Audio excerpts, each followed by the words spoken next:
One thing I forgot to mention about what I learned from watching a speedrun is that you can actually get to Snow Peak without getting any fused shadows at all. In fact, speedrunners completely skip getting any fused shadows. It's kind of pointless to get them because, well, aside from, like, you have to get them legitimately to progress the plot so you can get further in the game.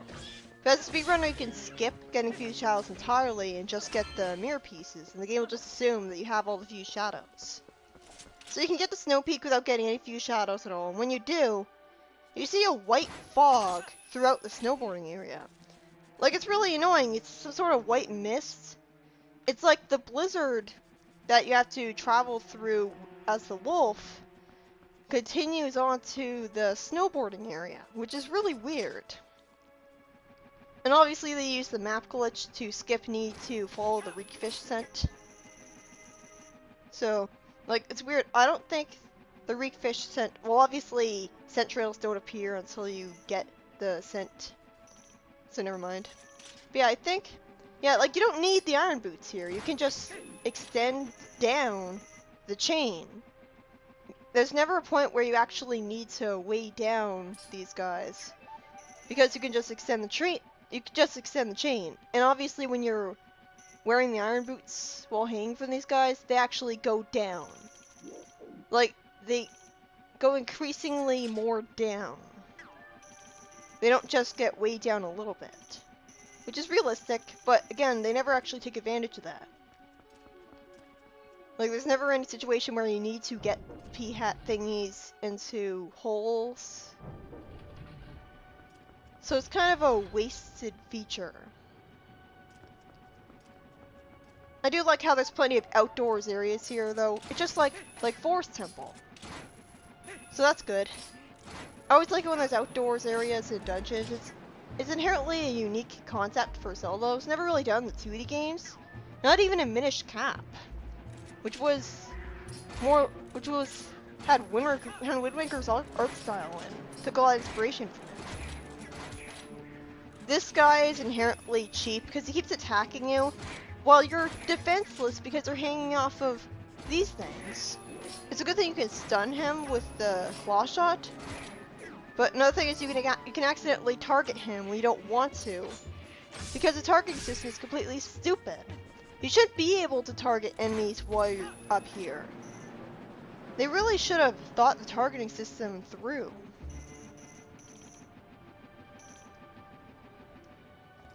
Yeah, I like how there's branching pathways in this outdoor area where you can follow the P-hat flying things 2 different ways, and the second way gets you a chest. I like that. What I don't like are those armored Lizalfos. And like, it's weird, you have the Kargaroks, and you have the Deku Babas from the Forest Temple, and you have these guys from the Lakebed Temple. And bigger versions of them later on, they were also from the Lakebed Temple. It's like, this is supposed to be one of the final dungeons in the game. And you have nothing but enemies that you already face much earlier in the game. It seems very underwhelming. Although I'd easily take that over the absolute annoyance that was the ice enemies. So I'm not really complaining. It just feels really weird and out of place that you dedicate a dungeon to random overworld enemies. And not just that, but like, the grass looks like Hyrule Field. So it's like they made a dungeon out of Hyrule Field. Although aside from like the marble structures. The guy you talk to for goat herding is named Fado, after the Wind Sage from Wind Waker, and the person who would have been the Wind Sage in Ocarina of Time. Which is kind of weird, like, I can understand them recycling the name for the actual Wind Sage in Wind Waker, but giving it to some random goat herder who doesn't really mean anything is kind of weird. Like, it just comes off as lazy at that point. Don't reuse names for no reason. Like, you should do it for, like, a purpose. Like, that's something that, like, Twilight Princess is constantly accused of being unoriginal because what it does is that it reuses ideas that people liked from Ocarina of Time. It does that a lot. And so it's regularly accused of being unoriginal. It's kind of like how Sonic Forces has Green Hill Zone in it. Well, it's not out yet at the time of this recording, but it's going to. So that's the same unoriginal argument. But it's more of an aesthetic thing. Like it would have been better for it not to be Green Hill Zone and instead have a different name. But if it plays well, then all that's going to not really matter when you actually play it. With this, like, the dungeons in this game technically have completely different level design from any other game that came before it. I mean, it has to, right? It's a new game. So ultimately, it doesn't really matter that it reuses dungeon themes. Well, not music, but, like, aesthetics. Like, it has the water temple and the fire temple. It tends to reuse a lot of things, but it's still different level design. So ultimately, that makes it different enough, because it's still a completely different experience. Not in the fact that there's creative new items like the double claw shots, and the Gale Boomerang, and the Spinner, and the Dominion Rod. That all combine to, like, create some brand new puzzle that we never had before. So I think in that sense, and the wolf, of course. You can't forget the wolf, and the horseback combat, which we never had before. So, in that sense, this game is original enough.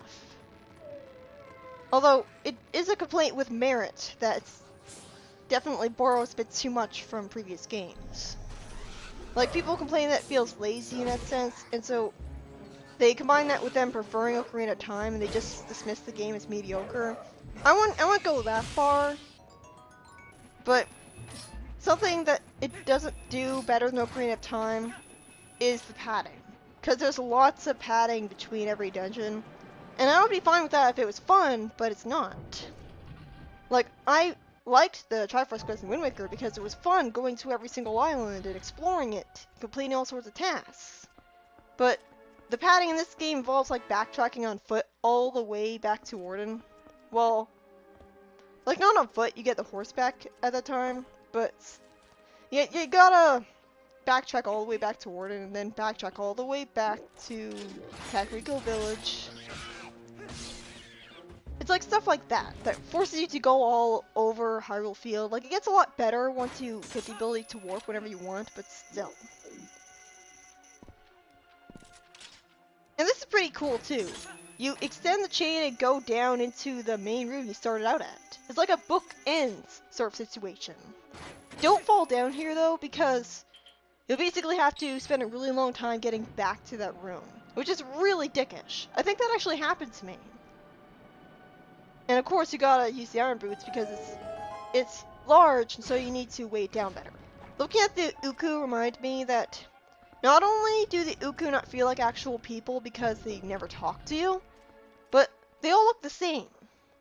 Like, even with the Gorons, you had some Gorons that looked completely different from others because they had different models, like the Elders. But all the Uku look the same. But yeah, this is the room I was talking about earlier, that if you target the very tops of the spinning grates, you'll be able to grab onto the tops of them and climb up them, and then just walk on top of them and jump on top of them. Apparently, Hyrule Historia has designs of Ilia with a fairy marking on her hand, which seems to connect her with Navi. I guess they took it out because it wouldn't have really made any sense. Do the regular civilians of Hyrule even know the fairies exist? I mean, I've heard some of them talking about fairies, like in Link to the Past, a guy in a bar talks about meeting a great fairy.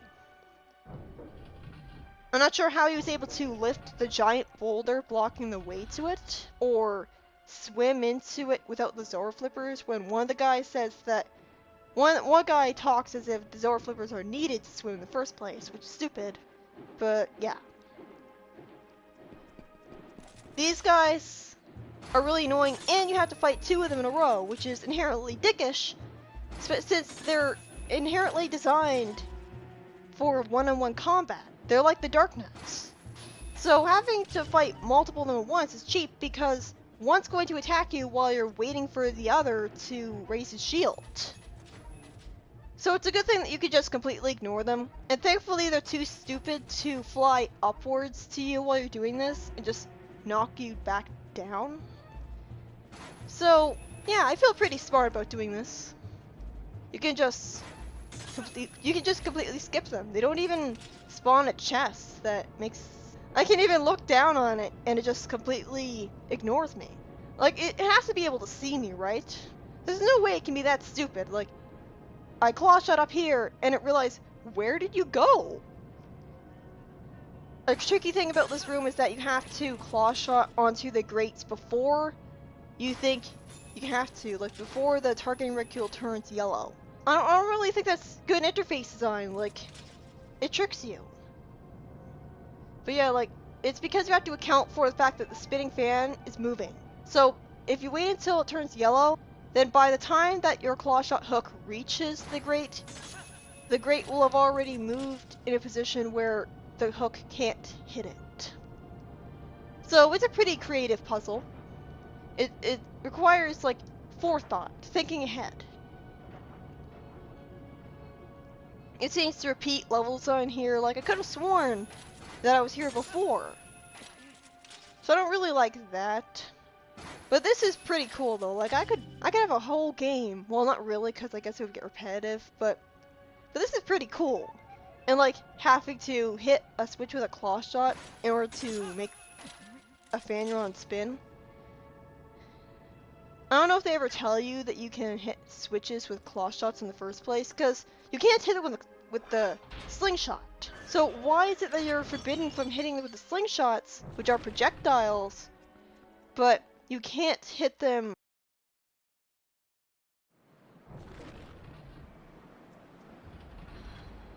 You're able to hit them with the claw shot just fine.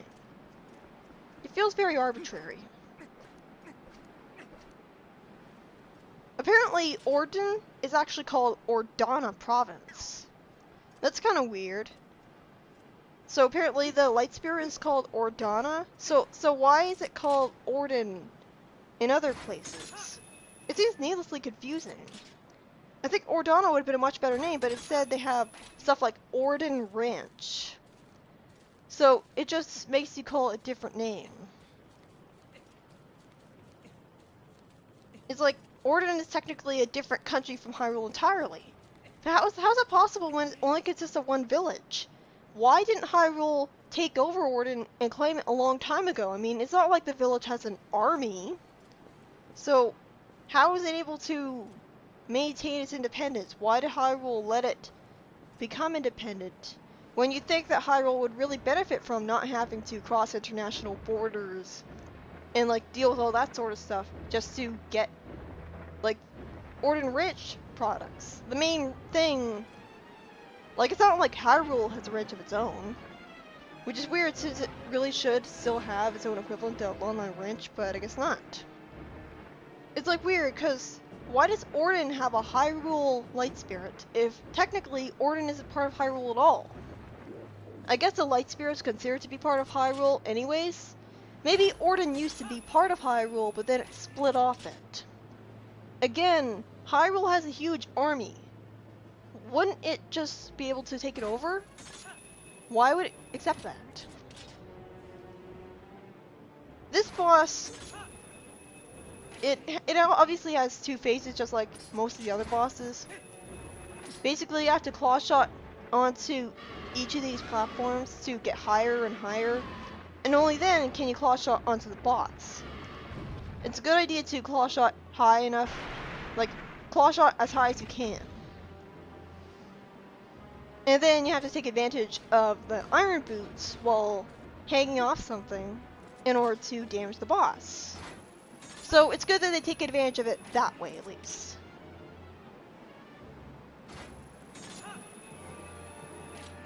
But yeah, I don't understand why there's goat herding in the intro, because it's a stealthy tutorial for horse riding, but you have to do it twice. It almost tries to imply that goat herding is a much more significant part of the game than it actually is, just like the stealth section in Forsaken Fortress. So, I'm guessing that Link off-screen got off the boss while it was falling to the ground. Because otherwise, wouldn't he have gotten, like, crushed by the boss falling to the ground with him at the bottom of it? It's kind of lazy that we don't get shown that. But yeah, I like this music. The thing is that the music of this boss, at least from what I've heard, is actually Morpheus music. It's the same music as the boss of the Lakebed Temple, which is pretty, lazy. I don't know why every boss in a game can't just have its own unique theme. I guess, like, you can't say this game was rushed because it was delayed like 6 times. You think in all that time they would have enough time to give this boss a different music. But I didn't really notice that when I was playing though, so it's not really big a deal.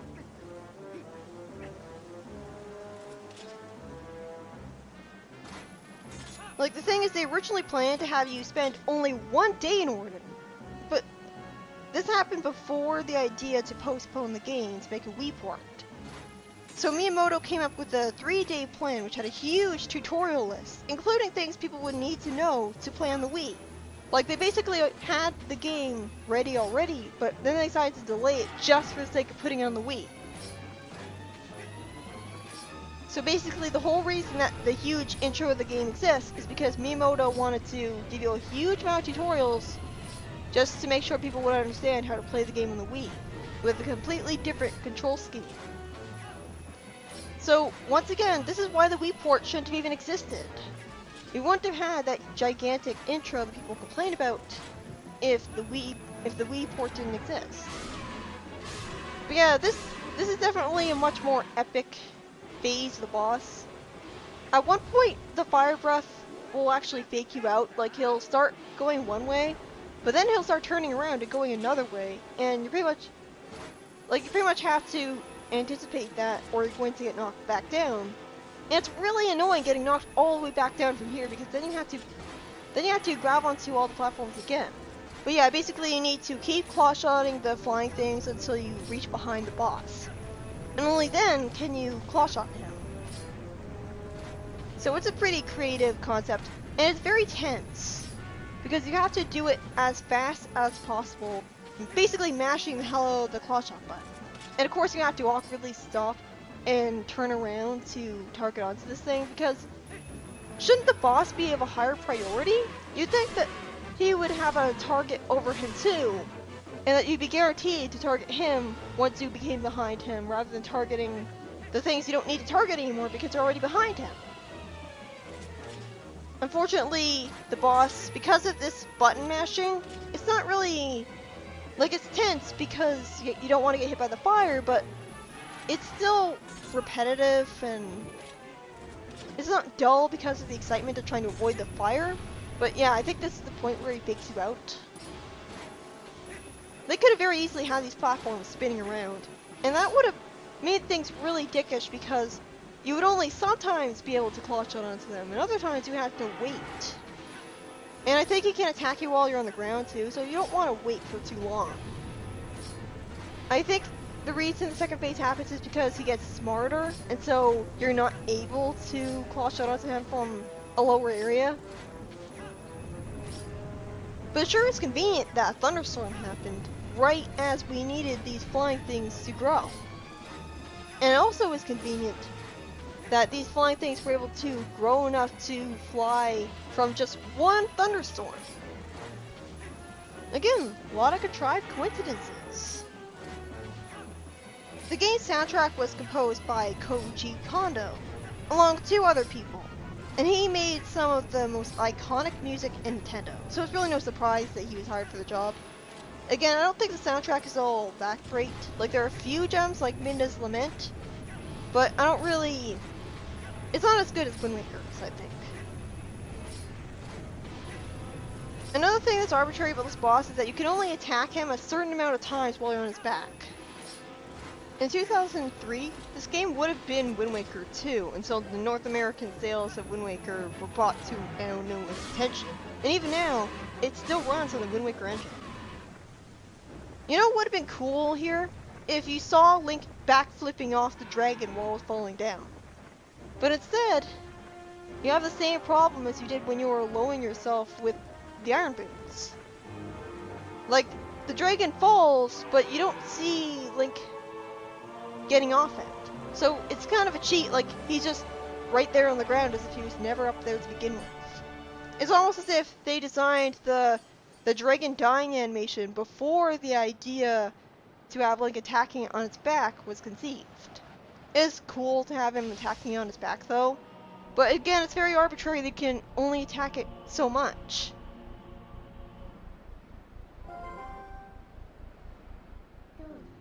And more useless midnight text.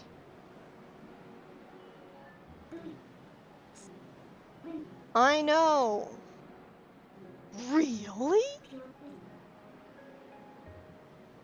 You can get the goats inside of the barn while you're herding, and backflip and actually be back on the horse. Like, that's a funny thing, is that you can get the goats inside the barn, and then you backflip so that you're not on the horse anymore.